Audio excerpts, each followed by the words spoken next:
2006 সালে আমি চাকরিতে যোগদান করি।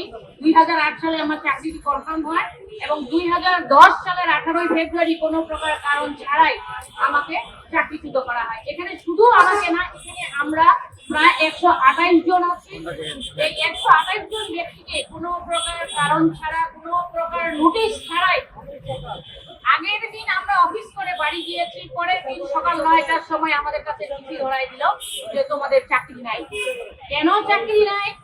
কারণ এই নিয়োগ ছিল বিএনপি সরকারের আমলে। তাহলে আমরা সম্পূর্ণ রাজনৈতিক হয়রানির শিকার, আমাদেরকে উদ্দেশ্য প্রণোদিত ভাবে চাকরিচ্যুত করা হয়েছে। এখন আমাদের দাবি, দীর্ঘ 17 বছর পর আমাদের বিএনপি সরকার আবার ক্ষমতা এসেছে। এই সরকারের মাননীয় প্রধানমন্ত্রীর কাছে আমাদের একটাই আবেদন, এই যে জাতীয় সংসদ সচিবালয়ে 2010 সালে যাদেরকে বিনা নোটিশে এবং বেআইনি ভাবে চাকরিচ্যুত করা হয়েছে, তাদেরকে যেন চাকরিতে পুনর্বহাল করা হয় এবং এই 128টি পরিবার এখানে যারা সবাই উপস্থিত আছে, সবাই কেউ প্রথম শ্রেণী, কেউ দ্বিতীয় শ্রেণী, কেউ তৃতীয় শ্রেণীর অফিসার। এখন আমাদের সবাই আমরা মানবেতর জীবনযাপন করতেছি, কোনো প্রকার চাকরি নাই। আজকে 17 বছর একটা পরিবার, তার মূল মালিক যদি চাকরি ছাড়া থাকে, তাহলে সেই পরিবারটির কি অবস্থা হয়? বিশেষ করে 5ই আগস্টের পর যারা জীবন দিয়েছেন, যাদের জন্য আমরা আজকে এই রাস্তায় দাঁড়াতে বসি, তাদের প্রতি বিনীত শ্রদ্ধা জানাচ্ছি। আমরা 2009 সালে এবং 10 সালে চাকরিচ্যুত হয়েছে প্রায় 128 জনের মতো। এর মধ্যে প্রথম শ্রেণী রয়েছে, তৃতীয় শ্রেণী রয়েছে, চতুর্থ শ্রেণী রয়েছে বিভিন্ন পদের। আমি ছিলাম একমাত্র প্রথম শ্রেণীর অফিসার। এমনকি আমাকেও বিনা নোটিশে কোনো প্রকার শোকজ কারণ দর্শানোর নোটিশ দেয়নি, পার্সোনাল হিয়ারিং নাই। আমরা 2010 সালে 18 ফেব্রুয়ারি বৃহস্পতিবার রাত 10:30টায় সংসদের অধিবেশন শেষ করে, ডিউটি শেষ করে আমরা বাড়িতে ফিরি। পরের দিন সকাল 8টায় যখন আমরা শুক্রবার 19 ফেব্রুয়ারি অর্থ সচিবালয় অফিসে যাই, আমাদেরকে একটা চিঠি ধরিয়ে দেওয়া হয়, চাকরিচ্যুত, আমাদের চাকরি বাতিল করা হয়েছে। এইভাবে পৃথিবীর কোন সভ্য দেশে, পৃথিবীর কোন দেশে এইভাবে কোন চাকরি যায় কিনা একটা গণতন্ত্র দেশে আমার জানা নাই। বর্তমান মাননীয় প্রধানমন্ত্রী জনাব তারেক রহমান, তিনি অনেকবার বলেছেন যে ফ্যাসিস্ট আমলে যারা বিভিন্ন ভাবে নির্যাতনের শিকার হয়েছিল, চাকরিচ্যুত হয়েছিল যাদের, তাদেরকে তিনি ক্ষমতায় আসলে চাকরিতে বহাল করবেন।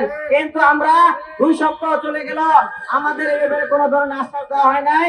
এমনকি সংসদে আমাদেরকে একটু ডেকে নিয়ে সান্ত্বনা দেয় নাই। একবার সংসদ সচিবালয় আমাদেরকে দরখাস্ত করতে বললো, কিন্তু সেই দরখাস্তের কোনো আপডেট নাই। খুবই দুঃখজনক, খুবই দুঃখজনক। এটা বলার মতো না। আমার দরখাস্তের কি আপডেট, এটা জানার অধিকার আমাদের আছে। 2 বছর চাকরি প্রভিশন পিরিয়ড পার হওয়ার পরে আমাদের কনফার্মেশন হয়। কনফার্মেশন হওয়ার পরেও আমরা 2 বছর চাকরি করি, অর্থাৎ আমাদের 4 বছর চাকরি মেয়াদ। 4 বছর পর ফ্যাসিস্ট সরকার 2010 সালের 18 ফেব্রুয়ারি চাকরিটা খেয়ে ফেলে, আমাদেরকে চাকরিচ্যুত করা হয়। আসলে বাংলাদেশের আইন অনুযায়ী একটা সরকারি চাকরিচ্যুতদের চাকরিচ্যুত করতে গেলেও একটা আইন আছে। তাদেরকে পর্যায়ক্রমে শোকজ করতে হবে। 3 বার শোকজ করার পরে যদি সংসদ যেরকম জবাব না দেয়, তাহলে তাকে সাসপেন্ড করতে পারে। যে মাননীয় প্রধানমন্ত্রী যদি আমাদের এই বিষয়টা একটু দৃষ্টি দেন, তাহলে উনি নির্বাহী আদেশে আমাদেরকে কিন্তু জয়েন করে নিতে পারেন। এই এতগুলো পরিবারের, 100 পরিবারের জীবন বাঁচাইতে পারেন।